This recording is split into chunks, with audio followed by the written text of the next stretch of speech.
I'm going to do something that I always hate when people do when I go to a session, and maybe ask if we could move up a little bit closer, because I feel like I want to talk to you. Is it possible to move up a little bit? Thank you so much.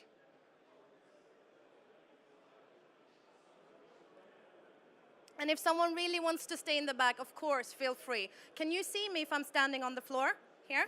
Is that okay? Great. Awesome. Thank you.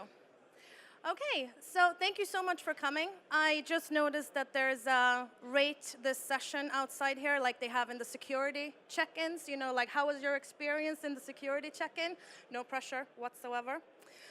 My name is Susana Meza Graham, or Susana Meza. I'm the CEO of Paradox Interactive, and I've been with Paradox for about 10 years.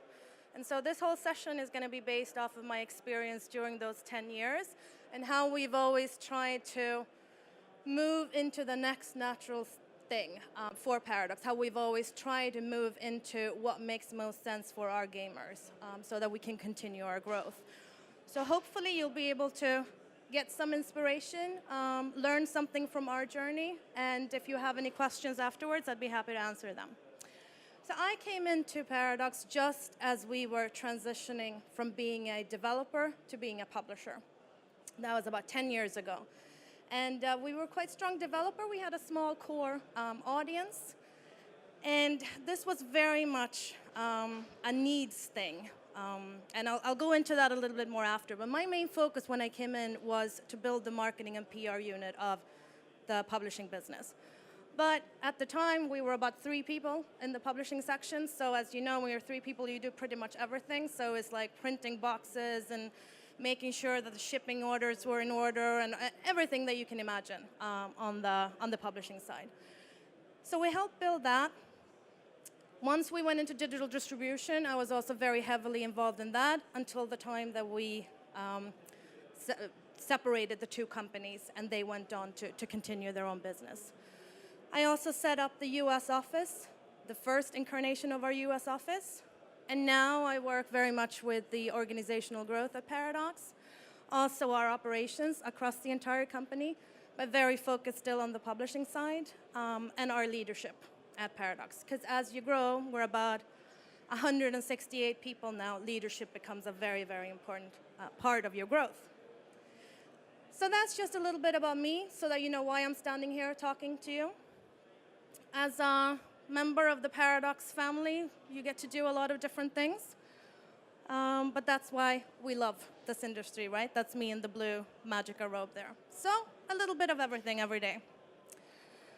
I'm going to go over the significant events that I've identified during this journey for 10 years. And I'm going to show you some results, because I really like to talk about things that we've done rather than things that we're going to do. Because what lessons are you going to learn from things that we plan to do in the future if you don't know what the results are, right? So I'm going to talk about what we've done, some of the results, where that leads us to today, when we look at the market today. And then I'm going to sum it up with some common denominators, some common thinking that we've used when we've taken these steps. And hopefully from that, you'll be able to draw some own conclusions or just get a better idea of how we were thinking. Wrap things up and then go into questions. Okay, so I said this is a journey of Paradox for the last 10 years. So in 2004, just as I came in, we went from being a developer to being a publisher. And this was very much not necessarily a decision that was just, this is our natural next step. Our publisher went bankrupt. And we had games that we needed to get out, and we didn't have a publisher to do it. So we said, okay, how do we reach our gamers? How do we get our products out to our gamers? Well, we could either shop for another publisher, or we could try our wings ourselves and do it. The other thing that we had felt with our publishers was that they didn't really get our games. We had to sell them on the idea of our games when we knew that there were a lot of gamers out there who loved what we did. So we said, if they don't get what we do, and we get what we do, and we know who we're trying to target, shouldn't we be better equipped to do this ourselves? So that was kind of the reasoning behind going into publishing. And in 2005, we started doing third-party publishing, meaning that we didn't just take our own stuff and try to get it out on the market. We also formed partnerships with other developers. Because we said if there's more people like us out there, smaller developers who have a fairly niche appeal, but that still has a place on the market, we found it hard to find a publisher who would give us the time of day. There must be others like us out there. And we already have a core audience that we can bring their games to.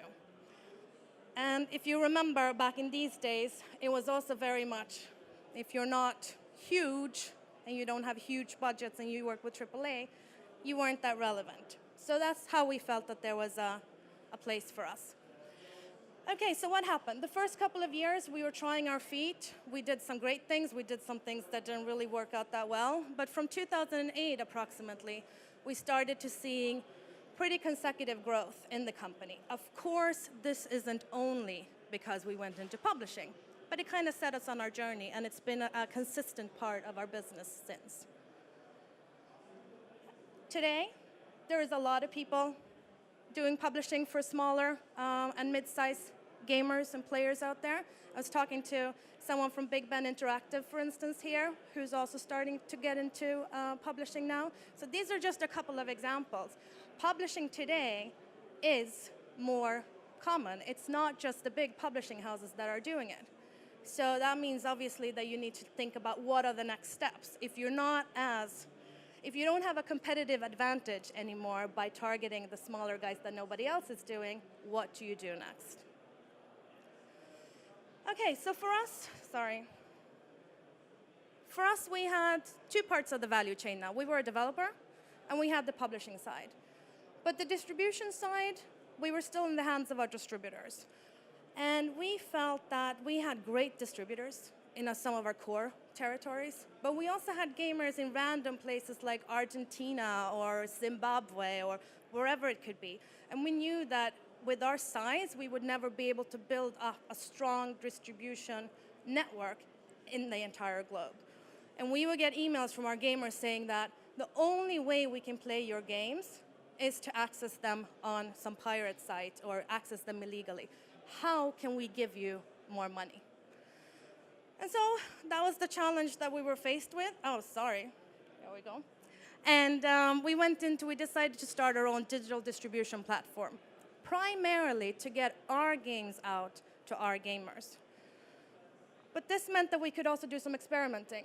So we started thinking, what happens with old titles when you have your own digital distribution platform, when you have your own direct access to gamers? Could we revive an old game? So we did a trial run. We created our first DLC. I don't think it was called DLC at the time. I don't know if that was even a concept. But we created, hi guys, welcome. We created an expansion for a really old game. 2003, we released Victoria, and we released a DLC for it in 2006. And what happened, I mean, this was complete experiment, but because it was our platform, we could do it, and it was our brand. What happened was that we revived an old title, which basically was gathering dust on the retail shelves. The people who had bought it back then felt that with very little extra investment, they got more lifetime out of their original investment.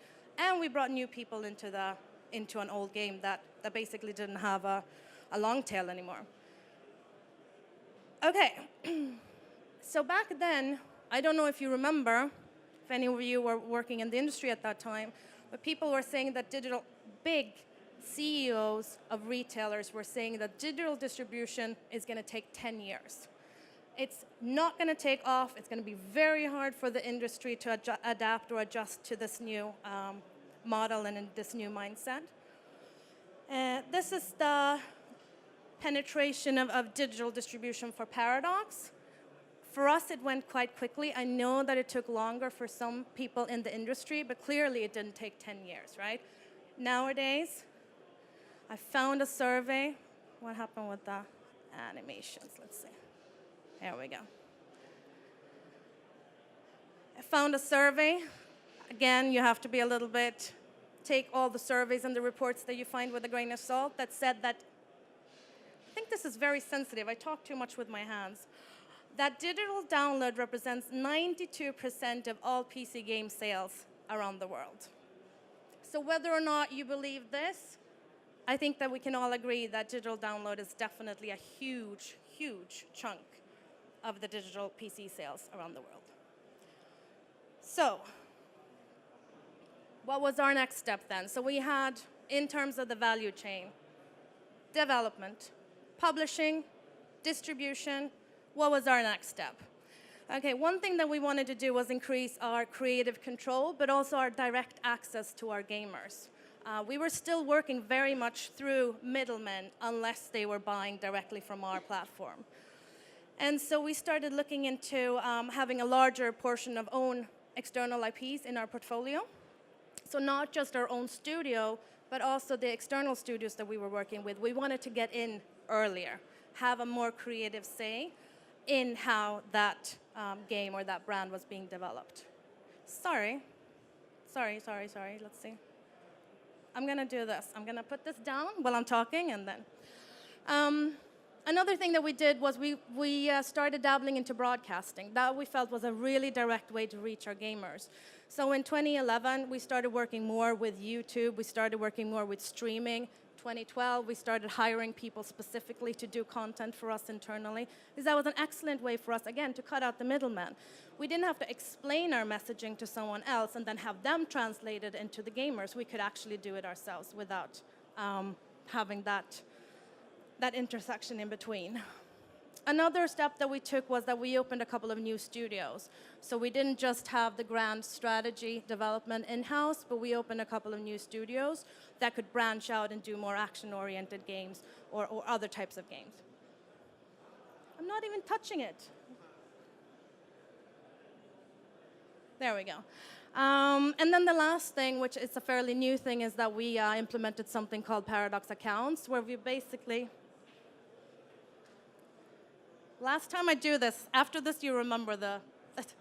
Okay, so 2013 we implemented something called Paradox Accounts, which is basically a way for us to gather all of our online services. So whether you visit us on a website, or whether you want to interact or engage with us on the forums, or whether you want to engage with us in-game, you can do that through one login. So it basically one login to the Paradox universe. And this is something that we're going to continue developing to see how we can. So, okay, my nice graph you can see here without me touching anything because it's magic. The share of our own IPs in our publishing portfolio has increased over time. I think we've reached a point that we're fairly happy with now. There's no self-worth, or there's no value on its own to have the entire portfolio being 100% our own IPs, because we also like working with external parties who are very invested in their own products. Some stats. We now have 4 studios. Our YouTube account, we're up to about 33 million views. Twitch, 9 million and growing. And since we launched Paradox Accounts, we have over 1.7 million registered players on the account. This is not for me to brag with our numbers. It's just to give you an idea of the results of what these investments or these steps have led to. Because again, I'm a big fan of actually showing what you've delivered rather than talking about what you want to do in the future, because everyone's good at marketing in this industry.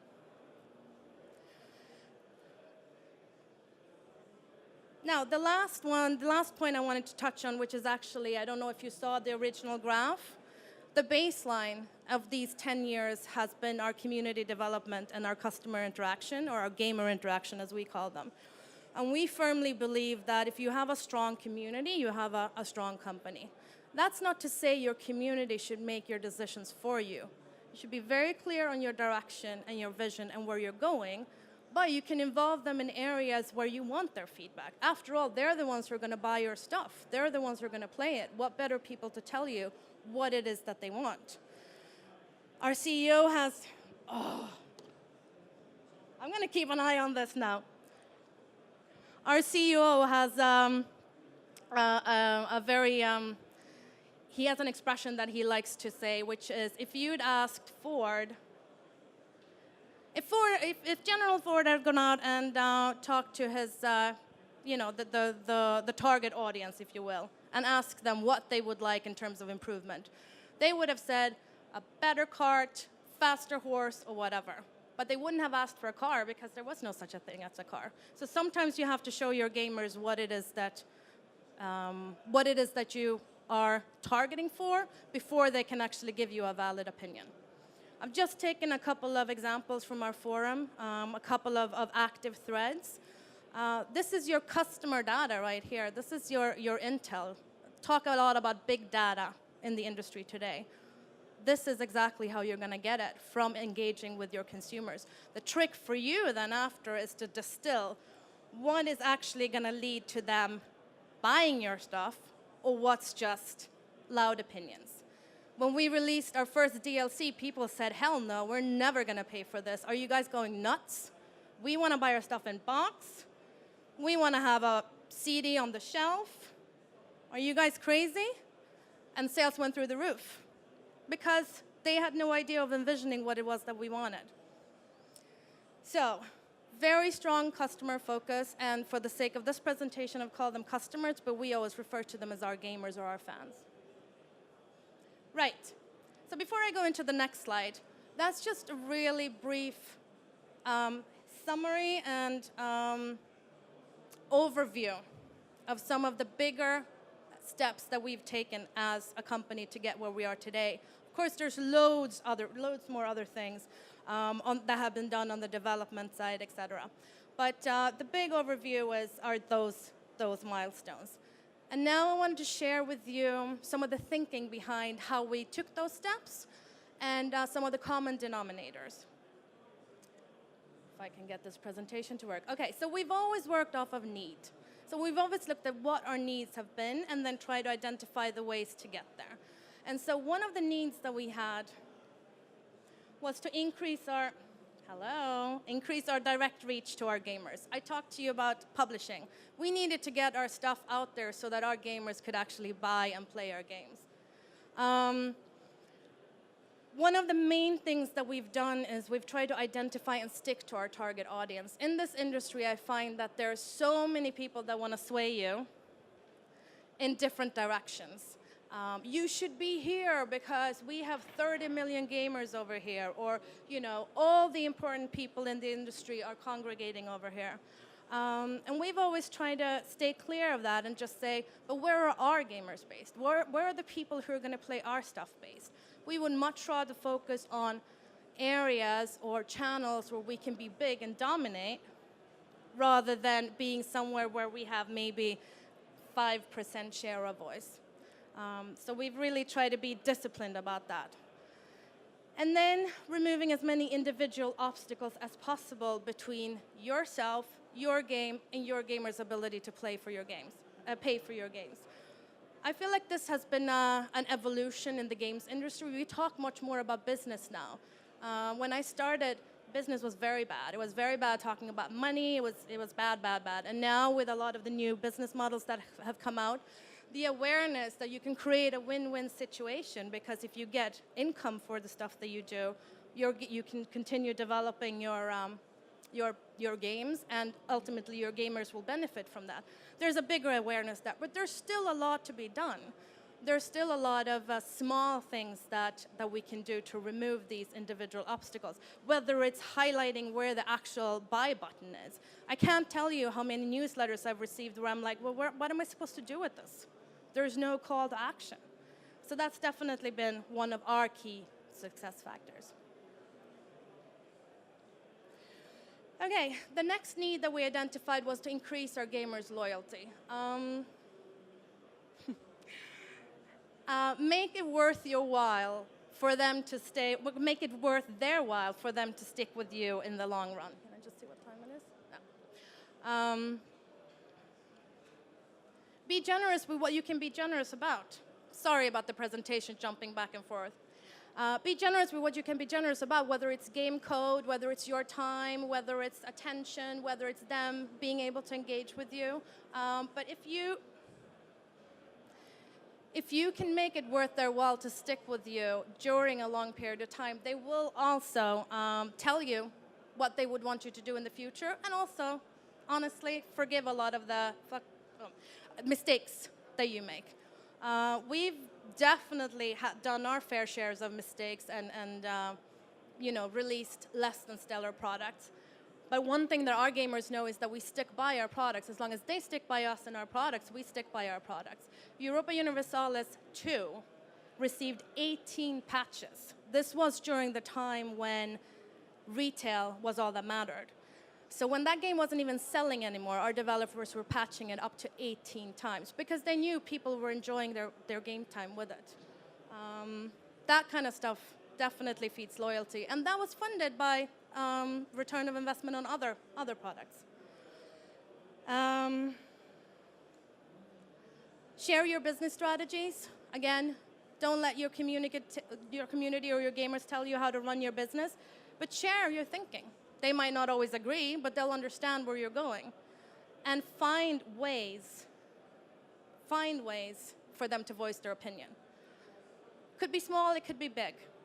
If you know that you're doing an expansion, but you don't know which areas, let them choose. If you're thinking about going into 3 different territories and you don't know which territory you should go into first, ask your community or ask your gamers.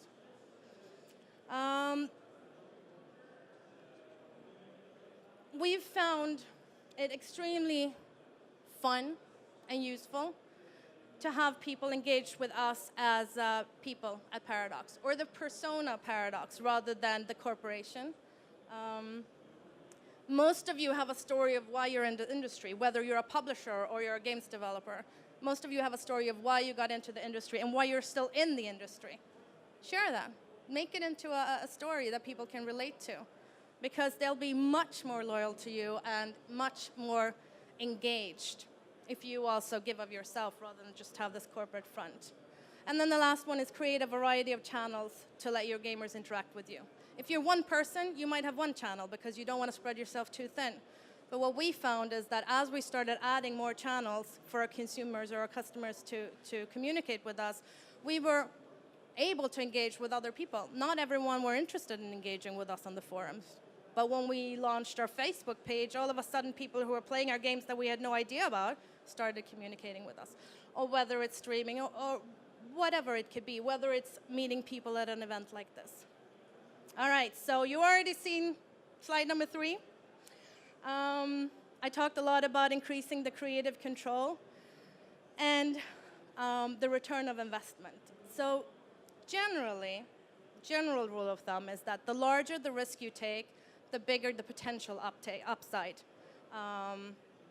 There are, of course, exceptions. So whether you're negotiating a publishing deal or a developer deal as a publisher, I think it's important to explore your options and always have that dialogue in terms of who's actually taking the bigger risk here. Depending on where you are in your life cycle, you can choose whether you want to take a bigger risk or not. What makes you stand out? What makes you unique?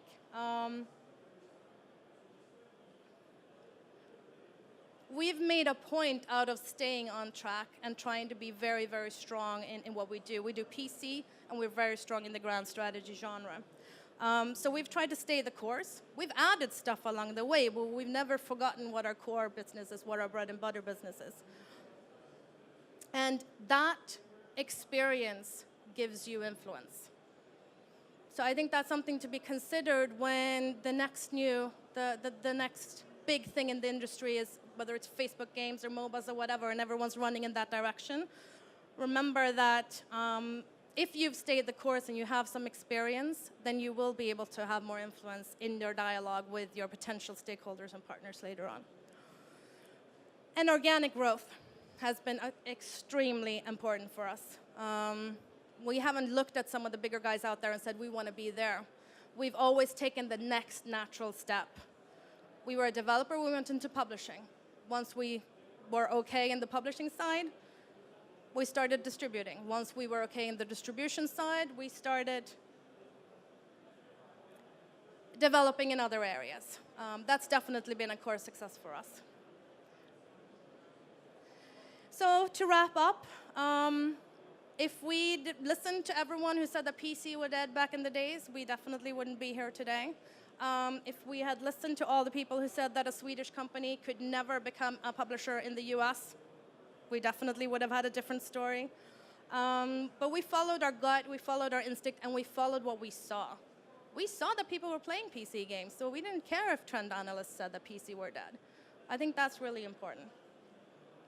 Again, staying the course, focusing. I have no idea what's happening with this presentation. And then aim to dominate. So it's much better to be a big fish in a small pond than being like a little speck in a huge, giant pond, because that's also how you can grow organically. Wow, that was a bit stressful with the presentation. I hope it didn't get too confusing, too complicated. That was pretty much what I wanted to share with you guys today.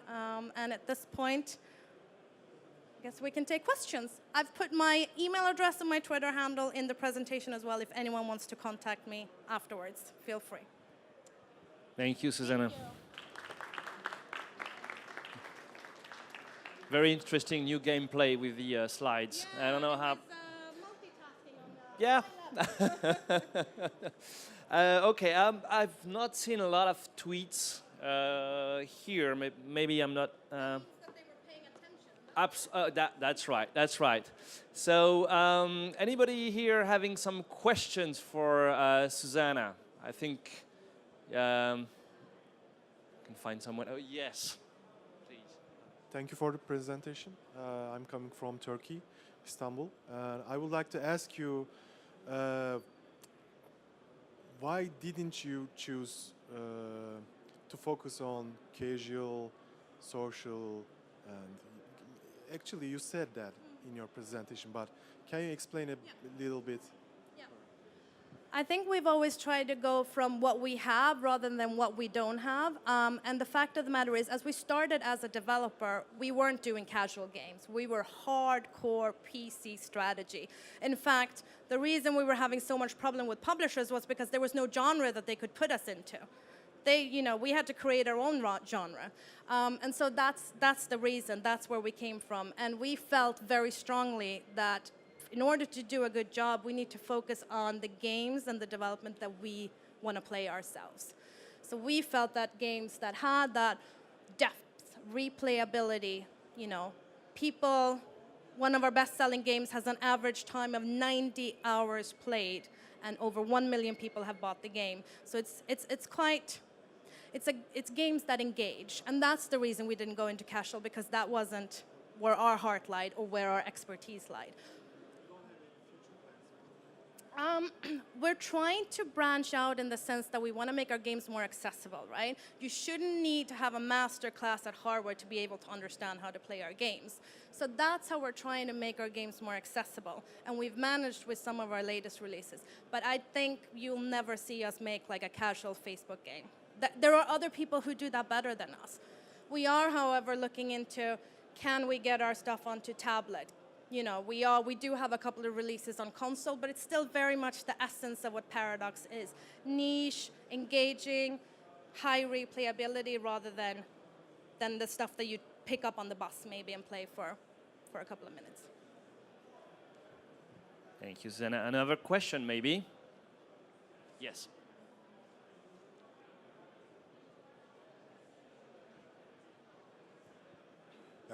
Hi, I'm Jaakko from Fingersoft, Finland. I'm more familiar in publishing in mobile games business. I know that it's obvious that you don't do cross-promotion stuff, but how about in the PC game side? What value does Paradox Interactive give to the game studios that you're going to publish the games from?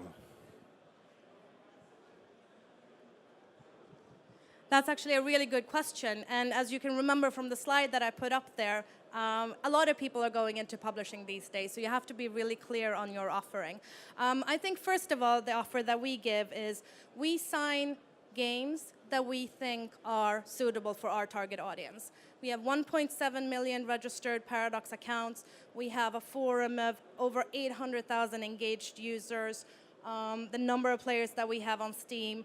So I would say an audience would be the first one. The second one is we're gamers ourselves, and we do this because we love doing what we do. So when our developers talk to our producers or our publishing team, they feel like they're talking to people who are their extended arm. So it's not just about the business, it's also about the craft. So I think that's one very tangible reason why people keep coming back.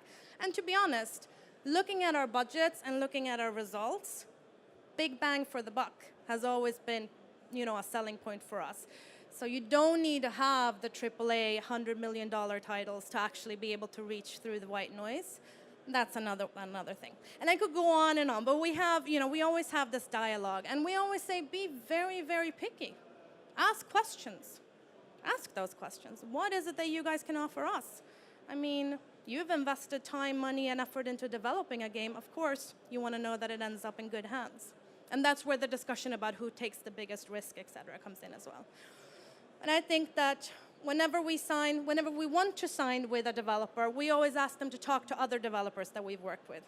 Ask them how we did. Are they happy? Would they sign with us again? We have long-term partners that we worked with for years.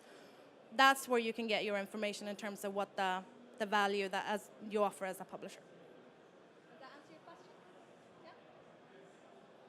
Maybe another question for Susana. So your belief in that strong community equals strong company, I'm curious about what data did you use to build that belief, and what do you measure now to find out whether you're successful or not? I have a confession to make. We're actually starting to use data now. We've been an extremely lean data company, and we've worked very much based off of the interaction that we've had with our consumers rather than raw data. And now we've reached a point where we think that data can actually support our decisions more. We're 168 people. We work with partners all over the world. So I would say it was very much, we've done polls. We've done, because we had our own distribution channel, we were able to track very well what sold, what didn't sell, what people like to play. With Steam now as well, we've been able to crunch some numbers. But first and foremost, we're not building a target audience every time we launch a game. That's the number one data. And that's why we don't sign titles that we don't think won't appeal to our target audience. We want to grow our target audience, but we want to grow it organically. We're not aiming to build a target audience over here and one over here. We're always starting from the same target audience. So that's how we've approached the whole data part of it. But again, we've been extremely lean on the data side so far. So another question. No more questions. Maybe I do have a question for you. Okay, so you've been very early on the market on the PC digital distribution. I mean, and your audience is a very core gamer audience. So now you've just mentioned that you're going into the consoles market and tablet market. Maybe because of this digital distribution and the console has already started for a certain number of years now, aren't you a bit late on the market on that? Yeah, one could say that we are. On the other hand, we dabbled a little bit into the earlier generations of console, and we found it quite hard. Like, it was hard for us because the barriers were very high in terms of certifications, in terms of processes, in terms of gates. And now the newer generation consoles are much more open. We see more parallels with the PC development and the PC market than we do with the previous console market. And so I think we might be late, but for us, I think it's the right time now. It's all about staying focused and also knowing your limitations. We were pretty bad when it came to the earlier generation of console. We weren't equipped for that. The newer generation, we see a lot of parallels between what we're already doing. So it's a natural next step. Again, looking at where you are and what are some of the natural next steps that don't have huge entry barriers based off of what you have. And tablet, the same. We wish that we would have been quicker with tablet, but we have a very, very, very picky development team when it comes to the grand strategy because they're so invested in it and they're genre leading that they want to make sure that we do it right. But we have brought in external titles on tablet. Thank you. Another question, maybe? So maybe I would like to come back to one of your statements about the DLCs, for example. When you said, okay, we're gonna do some DLCs, and you had people saying, no, it's never gonna sell, nobody's gonna buy that, etc., etc. Those people were saying that were business decision makers or the community, part of the community? No, it was the community. I think that when you explain something in abstract, you're going to get this, and people can't really see what their experience is going to be like with it, the natural reaction is always going to be to say no, because it's new, it's different, you know, don't go there. But once they actually had a tangible game in their hand and they saw what it did to the player base, it became a completely different story. So I think what we learned from that is that we always try to be very rational in our decision making, and we always try to explain it in a very rational way. Some people might not like it, but most people have come to trust that we kind of know what we're doing by now. So there's less resistance, but it was definitely the community, and internally we were all convinced this was the way to go. Okay, good. Another question maybe. I don't know if people are tweeting because the tablet's far away now. I am on Twitter, and I've given you my email address. See if we can get the presentation to move there. So feel free to contact me if you have any other questions or comments. See if we can get it to stay there. Thank you so much for showing up. Thank you.